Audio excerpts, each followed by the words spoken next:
اعوذ باللہ من الشیطان الرجیم بسم اللہ الرحمن الرحیم۔ سورہ فاتحہ، سورت نمبر 1۔ شروع کرتا ہوں اللہ تعالیٰ کے نام سے جو بڑا مہربان نہایت رحم والا ہے۔ عربی کے قاعدے سے رحمان کے معنی ہے وہ ذات جس کی رحمت بہت وسیع ایکسٹینسو ہو، یعنی اس رحمت کا فائدہ سب کو پہنچتا ہو، اور رحیم کے معنی ہے وہ ذات جس کی رحمت بہت زیادہ انٹینسو ہو، یعنی جس پر ہو مکمل طور پر ہو۔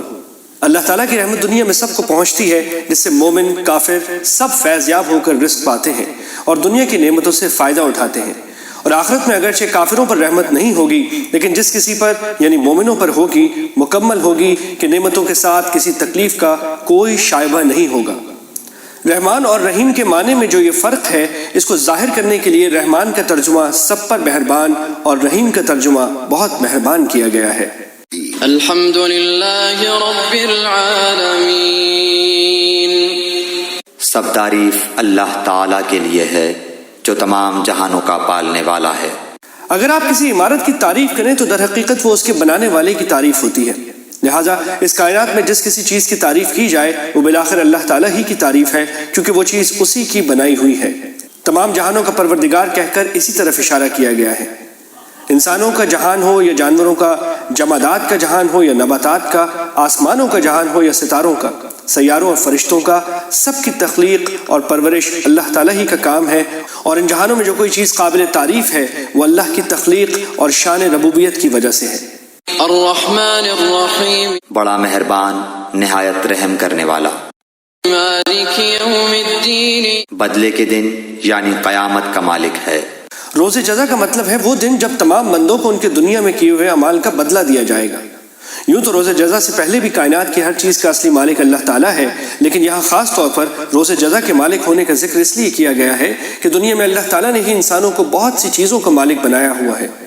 یہ ملکیت اگرچہ ناقص اور عارضی ہے، تاہم ظاہری صورت کے لحاظ سے ملکیت ہی ہے، لیکن قیامت کے دن جب جزا و سزا کا مرحلہ آئے گا تو یہ ناقص اور عارضی ملکیتیں بھی ختم ہو جائیں گی۔ اس وقت ظاہری ملکیت بھی اللہ تعالیٰ کے سوا کسی کی نہیں ہوگی۔ ایاک نعبد و ایاک نستعین، ہم صرف تیری ہی عبادت کرتے ہیں اور صرف تجھی سے مدد چاہتے ہیں۔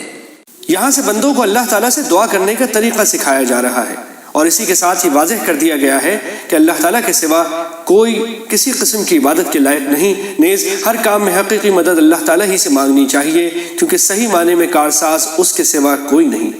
دنیا کے بہت سے کاموں میں بعض اوقات کسی انسان سے جو مدد مانگی جاتی ہے وہ اسے کارساز سمجھ کر نہیں بلکہ ایک ظاہری سبب سمجھ کر مانگی جاتی ہے۔ اہدنا الصراط المستقیم، ہمیں سیدھی اور سچی راہ دکھا۔ صراط الذین انعمت علیہم، ان لوگوں کی راہ جن پر تو نے انعام کیا۔ غیر المغضوب علیہم ولا الضالین،